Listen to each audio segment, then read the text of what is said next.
এবং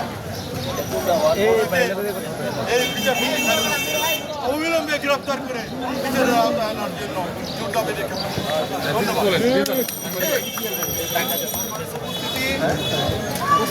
এই এবিএম খায়রুল হক বিশিষ্টের দূষণ এবং এই এবিএম খায়রুল হকের কারণেই এই বাংলাদেশে কোনো সুষ্ঠু নির্বাচনের সর্বপ্রথম সুষ্ঠু নির্বাচনের এবং গ্রহণযোগ্য নির্বাচনের মানে প্যারাকটা উনি সর্বপ্রথম। আজকে এ পর্যায়ে আপনাদের সামনে সমাপনী এবং গুরুত্বপূর্ণ বক্তব্য নিয়ে আসছেন জাতীয়তাবাদী আইনজীবী ফোরামের সভাপতি এবং নরসিংদী জেলা বিএনপি সাবেক অন্যতম যুগ্ম আহ্বায়ক এবং নরসিংদী জেলার বারের সাবেক সভাপতি এবং সম্পাদক জনাব এবং পাবলিক প্রসিকিউটর জনাব আব্দুল বাসেত মিয়া। সম্মানিত আইনজীবী বন্ধুগণ, আসসালামু আলাইকুম। আজকে আমরা